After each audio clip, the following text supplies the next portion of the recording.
Hello everybody, back with another video. This one I'm calling it Coded Convid Propaganda, and it's a real propaganda piece by Sky News, and we have here Sky News, ITV News and BBC News. BBC probably at the top of the list of the propaganda. Now they did something like this during what they called the first wave of Convid 1984, and now this is for the second wave. Now just listen to the presenter. Well, it's meant to be a reporter, but they're mainly presenters. Listen to that sombre, foreboding tone that they always use. They must go to some kind of school for it. But let's get into the video and we'll look at some of the code within it.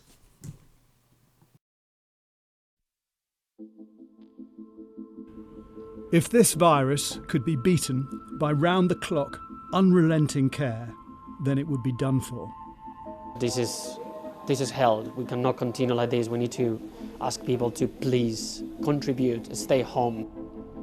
Exhausted medics and terrified patients gasping for life in sealed-off rooms have the same message for those of us lucky enough not to be here. Do you see what I mean about the tone? And he said exhausted medics, so they're going to look haunted, shattered, tired, exhausted. Just take a look at them. I just think it's staggering this has become a normal way to practice medicine. It just makes everything so much more difficult. And for awake patients, very, very scary. When we first arrived in the Royal Free Hospital last Tuesday, intensive care consultant Mike Spiro was playing a losing game of bed spaces. There's the first number we see, 21 for blackjack, for 3 sevens, for 777, and there's plenty more code to come. Now, this guy, Mike Spiro, there's some code there as well. We'll look at that a bit later, but we're expected to see these people running around like crazy, in a frantic mood, hassled, stressed. Can you see that anywhere?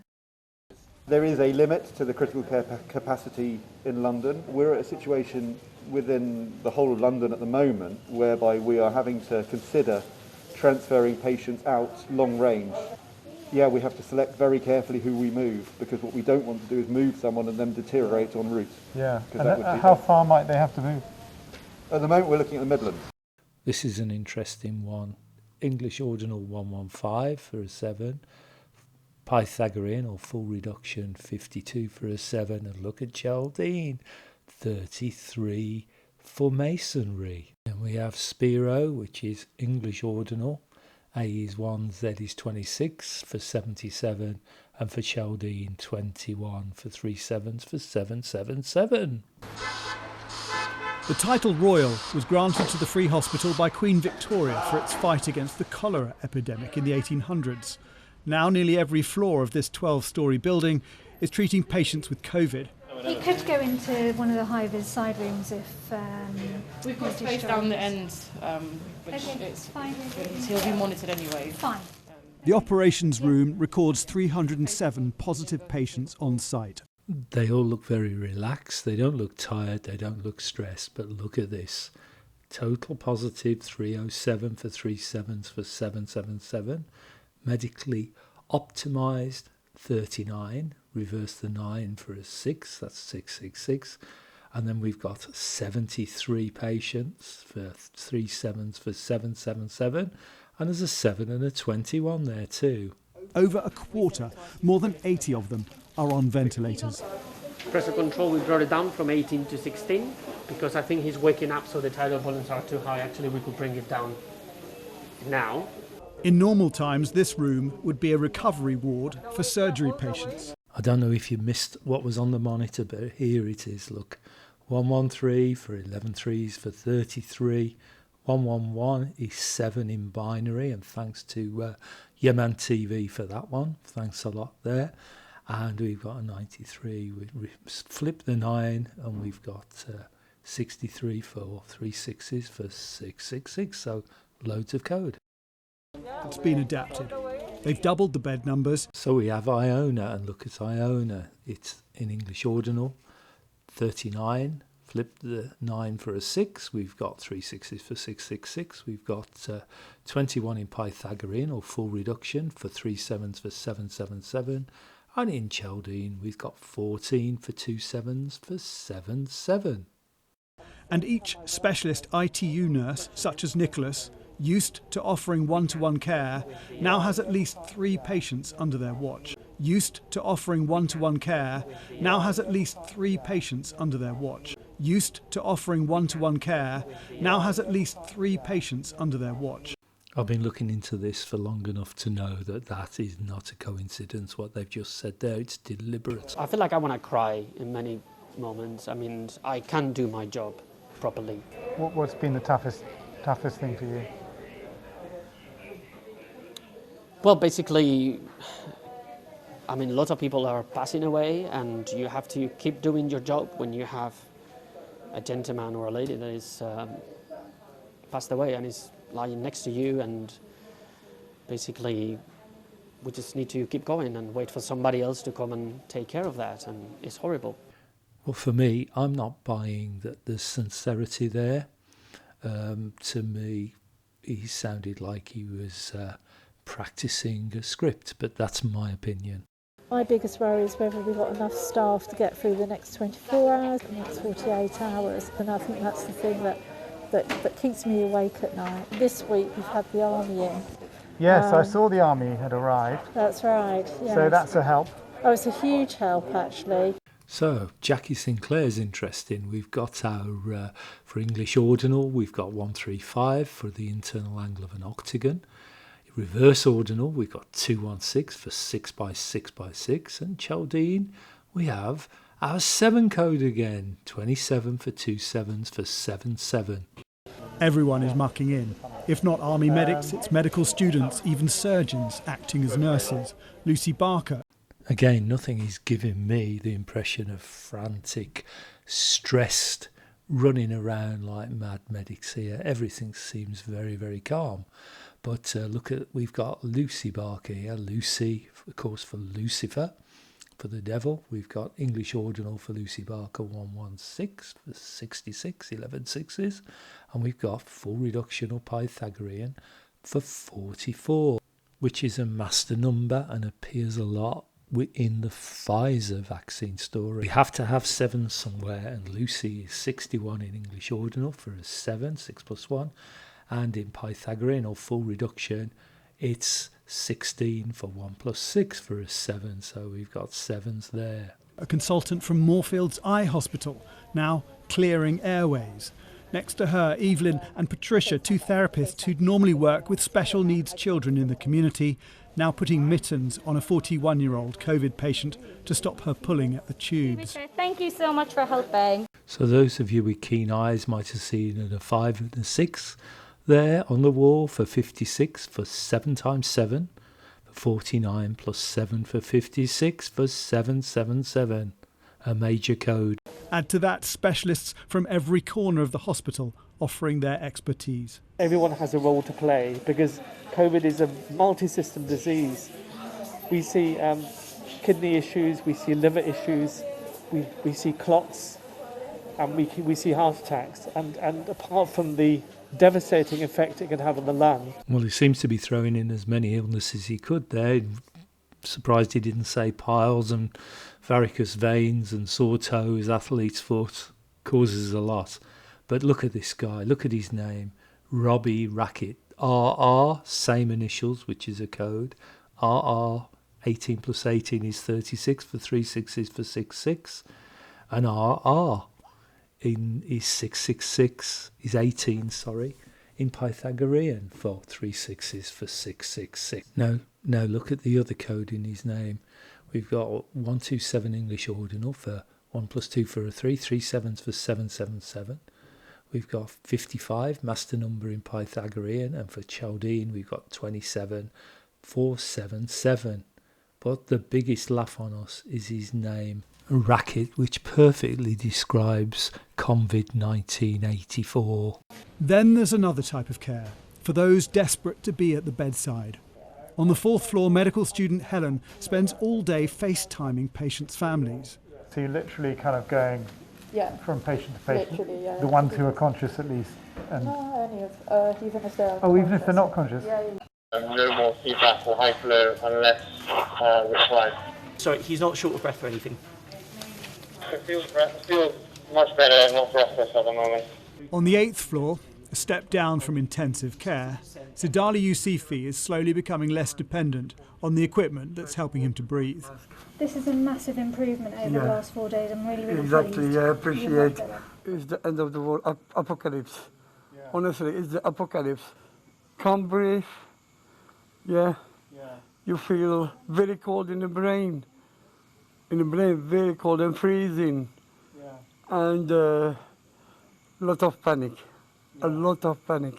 I was feeling that's it, it's the end. This is really serious. You have to take it serious.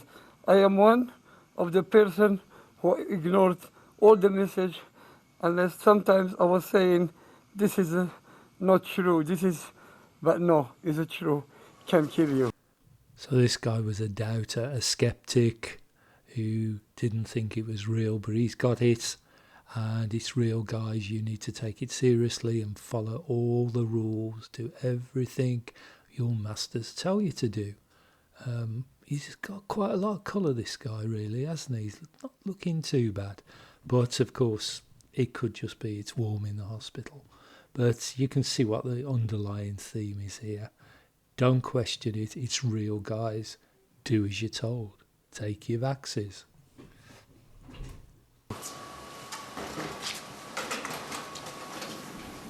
In the basement of the hospital, patients are looked after with the same care as they were upstairs. We care for patients. They're patients. They're not, they're still patients. We treat them as they are. But these are the ones who didn't make it. There is no pacemaker. There is nothing on the face or ears. It's a bit, heartbreaking coming every day to do this and still have people telling to your face that this is not real or that this is the flu. When you open these fridge doors, sometimes you must see some quite young faces as well. Yes, definitely. It's all ages, really. Like we have patients that they're my age or even younger than me, and there's older people who've died of COVID. Yes. And that must shock you when you see that. Yeah. How do you feel? Sometimes it's the hardest. I think it's when you see someone that maybe reminds you of somebody else that you know, or a familiar name, or a familiar age. You think automatically about your family or your friends. So lots of prompting there from the presenter or interviewer or whatever you want to call him. And the key theme seems to be there's a lot younger people now, younger people just like this person here, and she's having to put them into body bags and slam the doors shut in the morgue. But take a look at this, I can't say that name, but it's same initials again, which is a code, but it's MM, and flip that round 90 degrees and you've got 33 for masonry. A red asterisk marks the patients with COVID. Looky, what's just been revealed there. 21 and 21 for 21 for 3 sevens, for blackjack for 777. Who would have thought that was lurking underneath that cover? Just like that, just ready for the film. What a coincidence, guys. And this is by nearly every name. Laura too has noticed a change in the people coming here. The first time were definitely older patients, but it seems more varied this time. So more of a push on there being younger patients. But let's have a look at McMinn. That's 66 in English, and it's 22 in Chaldean. 22 being the master builder number, and she's a mortuary manager for MM. And McMinn has got MM in again for reverse flip it 90 degrees for 33. And then Laura McMinn is 119, which comes 911. It can also be 66 if you flip the 9 and multiply it by 11. And it's 47 in full reduction. Now, 47 is 74. Multiply that by 9, which is next to it, and you get 666. It seems to be a much wider age group of patient that we're getting into our care. It's more sort of patients in their 50s and 60s that we're seeing this time. So the younger theme, but there we've got a 50s and 60s for a 5 and a 6 for 56 for 7 times 7 plus 7, which is 777 code, would you believe? rather than patients in their 70s, 80s, 90s like we were the first time. At Barnet, the Royal Free Sister Hospital, COVID intake is double that of the first wave, and the average age coming in is 59.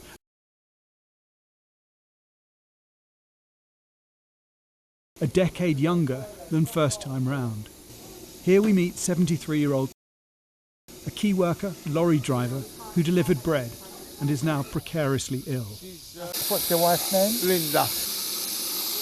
Sorry about the self-censorship there, but that guy allegedly died, so I don't want to show his face or his name for obvious reasons, but take a look at his stats readout there.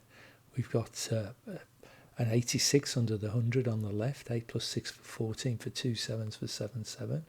We've got towards the middle a 30 and a 40 for a 3 and a 4 for a 7, and then as well as him being a 73-year-old, his pulse rate or beats per minute is 73, would you believe, for 7x3 for 777. Behind glass and warning tape, medics in masks and gowns are the only company for those fighting quiet, terrifying battles against a virus that in the UK has taken nearly 100,000 lives.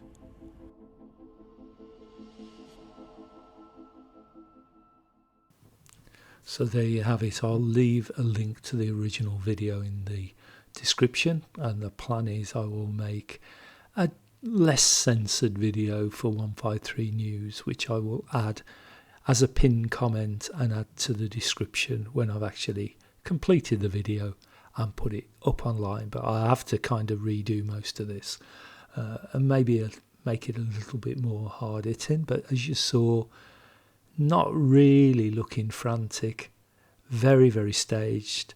The old guy in the bed, he wanted to see his wife desperately and couldn't see her, which is quite sad. But they allowed a film crew and a reporter in to speak to him. I can't compute that one, can you? So very, very coded. Not, as I say, looking frantic. People don't look tired and haggard and stressed to death, do they? But the BBC are doing the same kind of videos. So that's all I've got to say for now. So thank you for watching. Thank you for listening. Goodbye.